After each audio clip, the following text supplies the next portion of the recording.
We are very honored this morning to be able to have a special guest, and also, because it's all about me, the representative in the City Council, Christine Quinn, who represents my district in Clinton and Chelsea.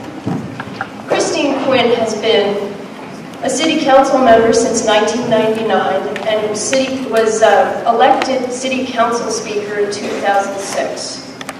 We are honored to have her here because I see her as more of a politician, but she understands the world from a holistic point of view. A lot of politicians have their own agendas, but within Christine's working in politics, she really has been able to attack health in a way that recognizes not only is it about medical health, but it's also about societal health and especially food, which is why we're all here today, about food and community. Christine Quinn has worked extensively to expand access to healthy food and reduce hunger by expanding access to food stamps and championing Food Works, a plan for addressing issues at every phase of the food system, from agricultural production, processing, distribution, consumption, and post-consumption. Please give a huge hand for our keynote speaker this morning.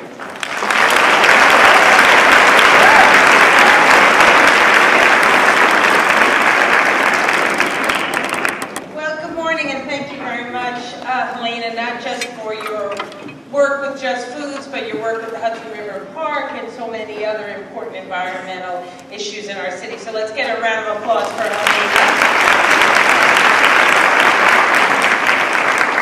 I also want to thank Jackie Berger, the Executive Director of Just Food, and everybody who was part of putting today's effort and two-day conference together. You couldn't have picked a better spot, in my opinion, because, one, I love the Food and Finance High School. We at the council have been big supporters of it for a long time in taking your taxpayer dollars and giving it back to the school here in the form of capital grants so they could have state-of-the-art kitchens, they could have state-of-the-art laboratories, and they could have a room. And if you haven't been there yet, make sure you go before you leave. They could have an entire room where they are breeding tilapia.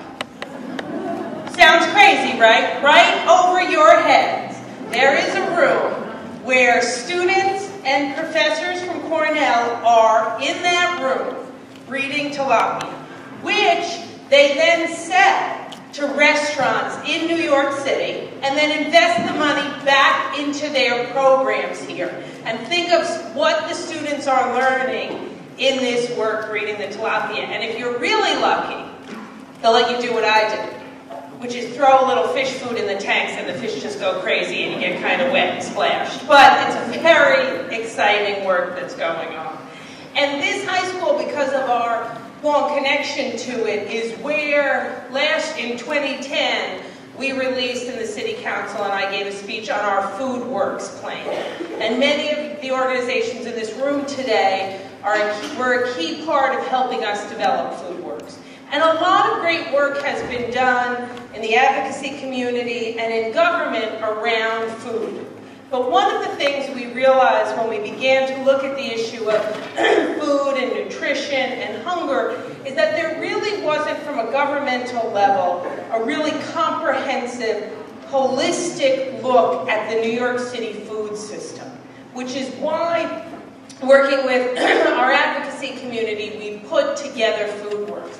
It's really what I believe is the first ground-to-garbage can look at the New York City food system with a couple of goals in mind. One, what can we do to make our food system a benefit to the environment of our city, not something that takes away and is a negative on our environment?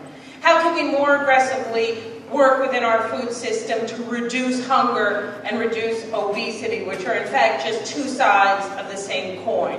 How can we use our food system to improve the health indicators in our city? How can we better utilize our infrastructure to support our food system? And how can we utilize our food system? And I know this is something that is a very important part of today's conversation. how can we use our food system as an economic engine to put people to work?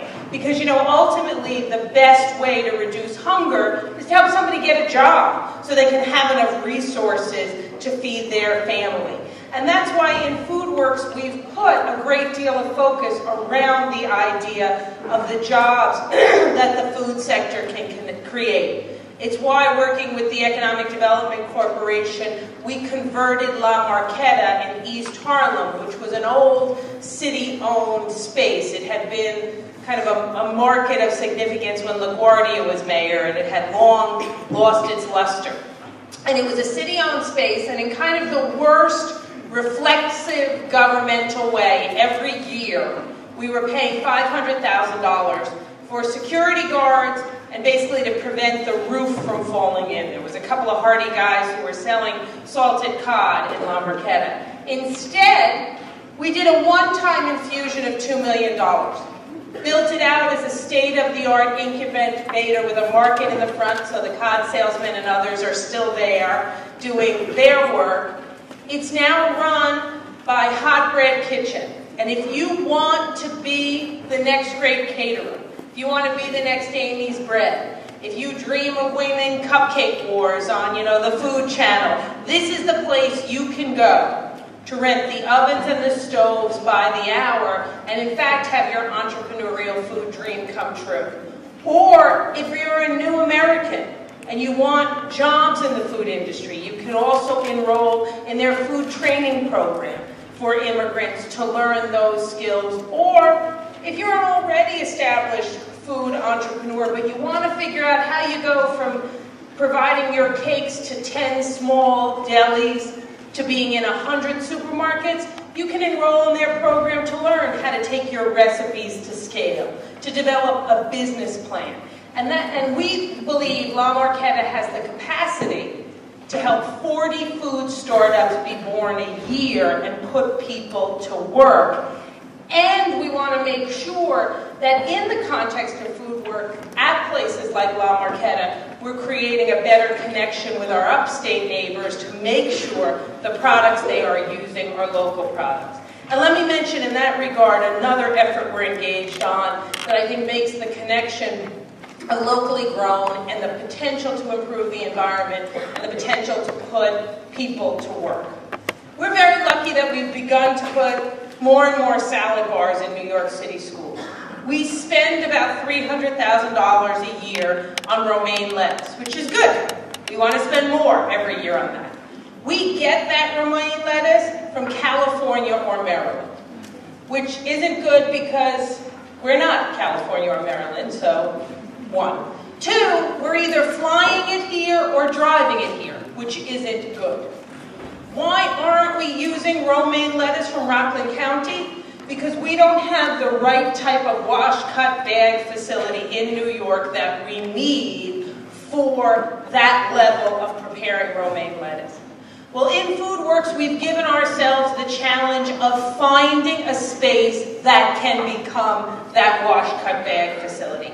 That's a place then that New Yorkers can do that work, wash, cutting, and bagging. We can get New York romaine lettuce in our public schools, and we can bring it here in a way that is far less detrimental to the environment. And that wash, cut, bag facility will start with a $300,000 contract, so to speak, with the Department of Education, and then go much further.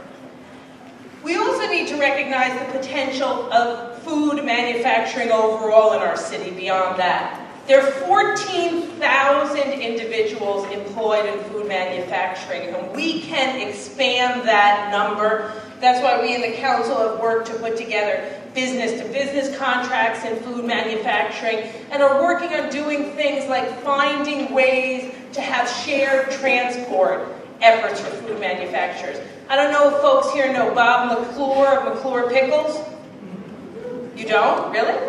You need to write it down. Bob McClure, McClure Pickles. The spicy ones are really spicy, so be careful. We had a situation in a meeting where not all of us were aware there were jalapenos in the spicy pickles. But Bob noticed that as he was delivering his pickles, he saw trucks and cars from other food distributors he knew in Brooklyn. They were going to the same places with half-empty trucks. Didn't make any sense. So Bob, as a good New Yorker, took it upon himself and coordinated with his neighbors and said, put your stuff in my truck and I'll deliver it for a small fee. Cost those other folks less than doing it themselves, and good for Bob, he made a little money. We're taking that concept, working with Bob now, and figuring out how we can expand it and systematize it to try to help other food manufacturers distribute their food more broadly for less money and in a less environmentally negative way. Also, as a part of that, we're working with the Federal Export-Import Bank on how we can expand New York City's food manufacturing exports. Most countries in the United States export 12% of their goods, services, and wares. We only export 7%. We need to get that number up, and a key place we can do it is focusing on food and work exports and working with all of you on that effort. Let me lastly just mention two other efforts we're a part of that we're very proud of in the Council. In 2009, we in the Council with Mayor Bloomberg and the Department of City Planning created something called the FRESH program. It's the first time any city in America has used zoning to facilitate the expansion, creation, and retention of supermarkets in food deserts. It says basically it incentivizes developers to put supermarkets in the first floors of their buildings in neighborhoods that don't have supermarkets.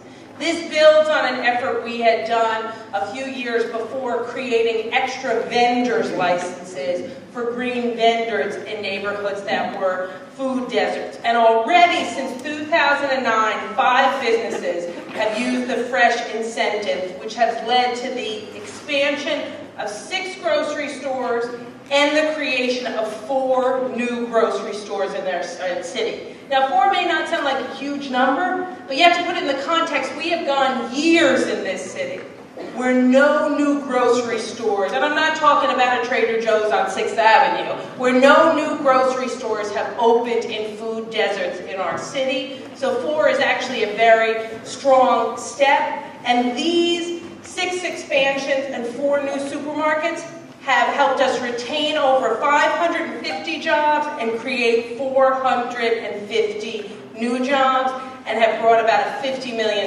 investment. Lastly, I just want to tell you about a program we're also a part of called the HOPE program, Grocery Works.